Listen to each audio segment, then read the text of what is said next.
friends, welcome back to another video where I review a book by an indie author and cook something, sometimes successfully, based on the book. A little bit of disclosures for this one. I did do some prep in advance because I've got some raw ingredients, so I wanted to have those ready. Also, I do live in a rural area, so I did have to get a few things frozen.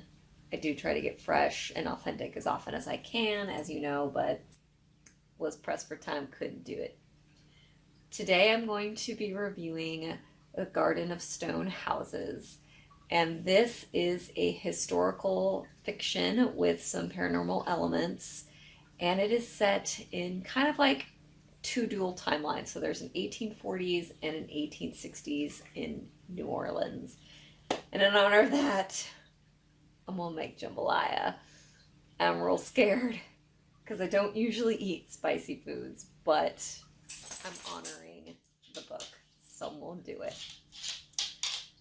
So first I'm going to get some more ingredients prepped, and then I'll tell you a little bit about this book. I have a green bell pepper and a red bell pepper that I'm going to chop up first. We open with 6-year-old Celine, and she's hanging out in her room while her mom is entertaining a gentleman, and then we can easily tell by her dialogue that she doesn't like this guy. His name is Monsieur Lejeune, and apologies if I butcher any names. I took 2 years of French in high school, but I brain dumped it. So while Mama is entertaining her gentleman friend, our Celine is in her room playing, and she is approached by a ghost. And the ghost is very pretty. She loves wearing purple. Her name is Brigitte. And then another ghost appears, and it is a gentleman ghost. Baron Samedi, I believe was how you pronounce it.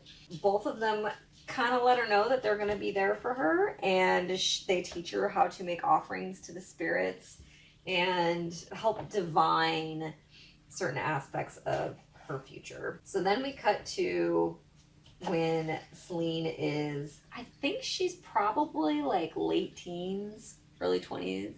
Mom is not well. She basically lives off laudanum and tea, and Celine just doesn't understand why she's allowing herself to just like crumble, and why she continues to entertain this horrific man. And then one day Celine deduces, based upon not only like things that her mom says, but also help from her spirit friends, that she's got to go to the Monsieur's house to meet his son. And it is very clear that she's going there because she is going to be made to be his companion. And her mom kind of lets her know that she's got a plan.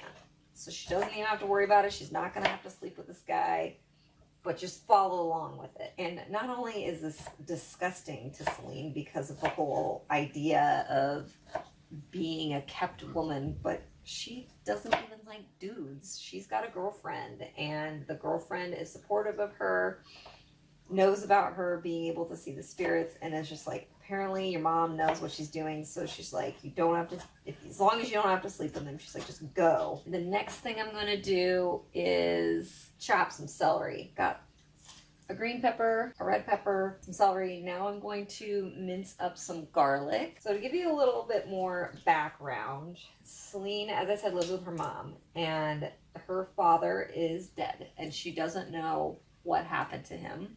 And her mom doesn't really want to tell her. Her mom's name is Colleen.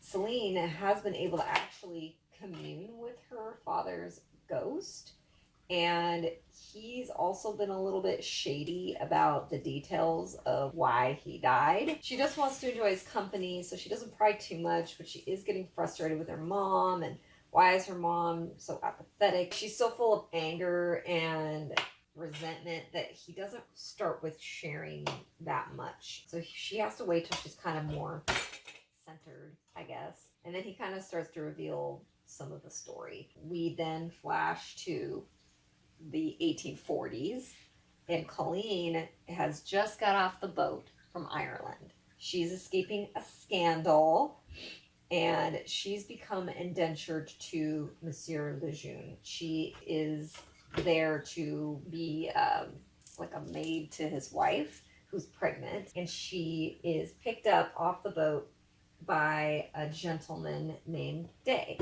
and he is a slave of African American descent, and he works there at the estate as a carpenter. He makes furniture. He's very, very talented, and his mom is the cook. So she quickly discovers Monsieur is a scoundrel, and she's warned by multiple people to stay away from him, don't be alone with him, and then also quickly discovers that the madame is very demanding. For a long time, Colleen manages to escape the clutches of the Monsieur. Of course, what happens along the way is she starts to catch feelings for the handsome gentleman Day. Aside from the fact that she is indentured, any kind of romance between them is illegal because she's white and he's black. Got my Dutch oven, and I'm going to heat a tablespoon of oil. And while that's heating, I'm gonna season my meat.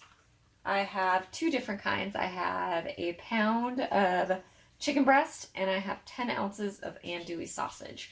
And I'm going to season that with Cajun chicken. I think they're each just gonna get half a tablespoon.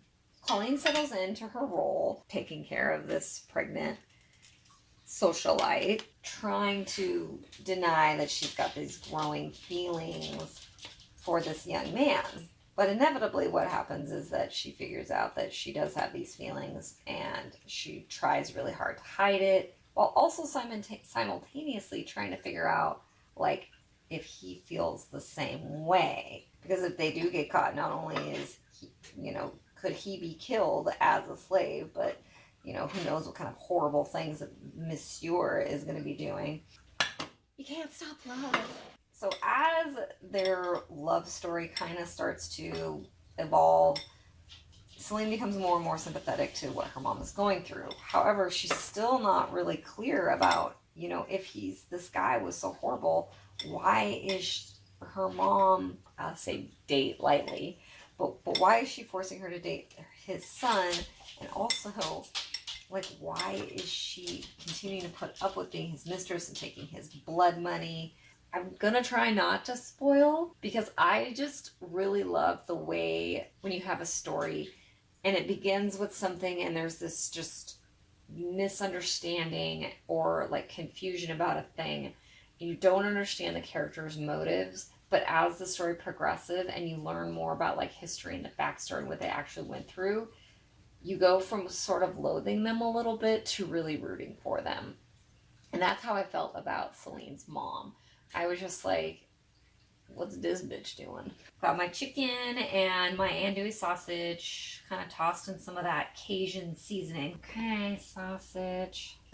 I'm going to go ahead and brown up this sausage. When it's browned, I'm going to take it out of here and then brown the chickie in the hot pot. Ow, I'm trying not to burn myself. Most importantly.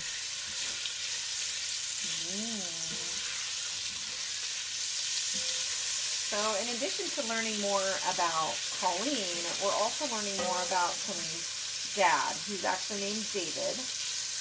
He also is spiritual. He means the spirit and reads cards to try to divine future events. So he actually is really interesting throughout their story, knows what's going to happen or a potential outcome. And I'm wondering, if you know, how does that change your outcome? It's like the timey-wimey thing. Also interesting about David is he is apprenticed to Marie Laveau, the very famous voodoo queen of New Orleans. So I can't share while I'm doing this.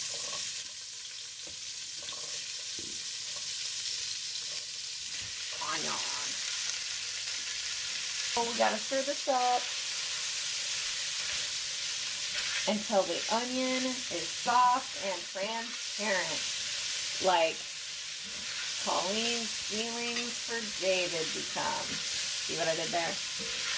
So even though she knows that she has to hide her feelings, and, you know, when it eventually comes out that Colleen and David both have mutual feelings, they know that they can't act upon it. Obviously, it's dangerous. But they try to come up with a plan to be together.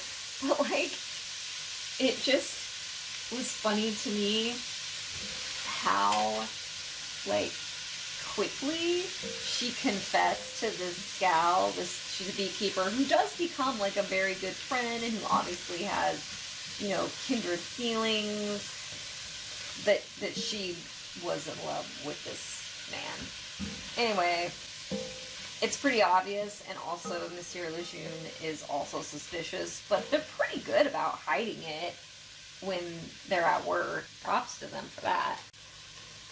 So now that I've got it smelling absolutely delicious in here, to this mixture of red pepper, celery, onions, and now garlic, we are going to stir in a 14-ounce can of crushed tomatoes, all of the seasonings that we did earlier, plus the remaining Cajun seasoning, 2 teaspoons of Worcestershire sauce, and I'm measuring it over the pot like my husband hates. And then this is the part where you guys are gonna laugh at me, because the next thing it calls for is a half a teaspoon of hot pepper sauce. Now, it's not specific about which hot pepper sauce, and I assume that just is based on your particular tastes, and I am a weenie, so I just got the basic B Tabasco sauce. I mean, and that might not even be conducive for me, but like I said, here you go. Now I'm going to stir in a half a cup of sliced okra. That is not something that I could find fresh here, so I apologize, but there it is.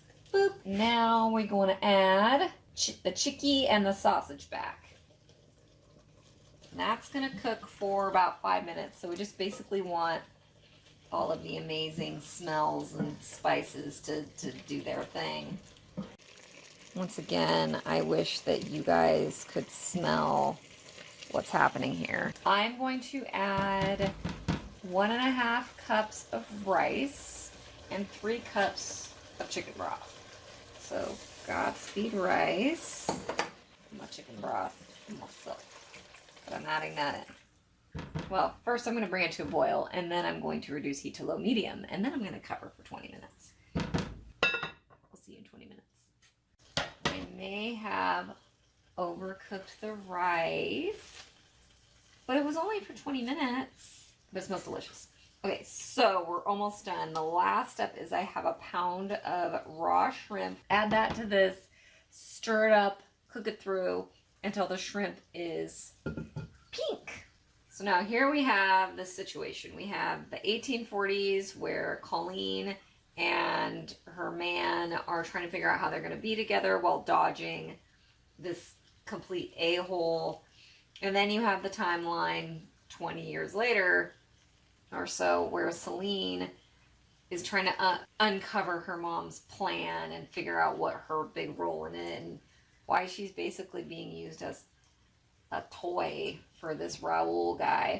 But then she also has a little help from her friends, the spirits and the cards and Marie Laveau and her mom's best friend, all of these people. You know, she's kind of resentful at first that they all know something she doesn't, but of course as she kind of starts to get over herself and learn the past and like the point of what her mom is doing, she becomes more sympathetic. What really actually happened to her dad and what the point is of the revenge is stuff that's revealed throughout the story. One thing I really liked about this book is how well the author described the scenery and the clothes, and you really felt immersed in this historical timeline. And I really also like the spooky factor. So for those of you who don't know, in New Orleans the water table is very high. So when they bury somebody, they're in above ground crypts, And that's what the Garden of Stone Houses is. It is a cemetery, which is one of my favorite places to hang out. And it's also for Celine as well. That's where she can easily commune with the spirits and her spirit guides, in addition to the cards. Also, we get astral projection in this book, which I thought was an interesting way, because the book is coming from a first-person perspective, to see scenes that were outside of what was immediately surrounding Celine. And definitely characters you love to hate. None of these bad guys are really redeemable, which sometimes is kind of refreshing. I mean, my favorite color is morally gray, and there's a lot of villains that you feel can be redeemed, but there's nothing like a good old-fashioned villain that you just love to hate and you just can't wait to see his whole world just fall apart. So this shrimp is looking pretty pink, and then my instructions are to serve immediately. But first, of course, you know me, I can't have anything without a little libations. So I'm going to cut to making our drink accompaniment to this. I'm actually pretty excited about this drink because I don't usually drink the main ingredient of this cocktail, but I'm willing to give it a try. I'm going to be making the classic Sazerac, which is the cocktail of New Orleans. I'm going to start with a sugar cube, and I'm going to muddle that with 4 dashes of bitters. Now there's 2 different kinds. There's this guy that's the Peychaud's, and then Angostura. This is the one we're gonna do. So, yeah. We're gonna put a few ice cubes in there. We're going to add 2 ounces of rye whiskey. And of course, I couldn't just pick any rye. I'm gonna do the Sazerac. Now we're gonna take a 1/4 ounce of absinthe, and we're gonna pour it in the glass, and then we're gonna kind of like swish it around and coat the glass, and then pour out the absinthe for our homies. I'm making a huge mess. We're gonna strain this mixture into the cocktail glass. I'm gonna carefully use a lemon peel for garnish. I've heard mixed reports once. Oh, I was gonna say one says don't put the lemon peel in it, and one says it's okay. But now it's in it. I have my delicious smelling jambalaya. Ooh. And I've got some homemade bread. I've got my Sazerac. I've got my courage. Again, I don't usually eat spicy food. I did top it with some green onions and parsley. I'm gonna start with some of this sausage first. It's very good. But I have a feeling that sausage is gonna get me. All right, I'm gonna go for some shrimp now. It's good. I'm just scared to keep eating more. Maybe if I eat it with some bread. Let's wash it down with this Sazerac. Cheers. Just really selling it, aren't I? It's good, but my mouth is on fire. So final thoughts. You should read this book if you like romance, if you like historical fiction, if you like touches of paranormal and magic, LGBTQ representation, which is done very beautifully here, which is also something to point out that her relationship with her girlfriend is also very dangerous. I really love this story, and I really am interested to read more by this author because I think this was a little bit older. And considering how well this was done, I'd be really interested to see how they progressed as an author. I would also like to note that I would like to give myself props for progressing as a person for eating something so spicy. I'm just going to go ahead and enjoy the heartburn that I'm going to have after this. Please read indie authors. Just because they don't have a big publishing contract doesn't mean their writing is not good. In some ways, it can be better than some of the books that are traditionally published out there. Please like and subscribe. I will have links to the author below. I also have a link to this recipe, which I highly recommend, especially if you want to kick it up even higher in notches than I did. Cheers. Ah, so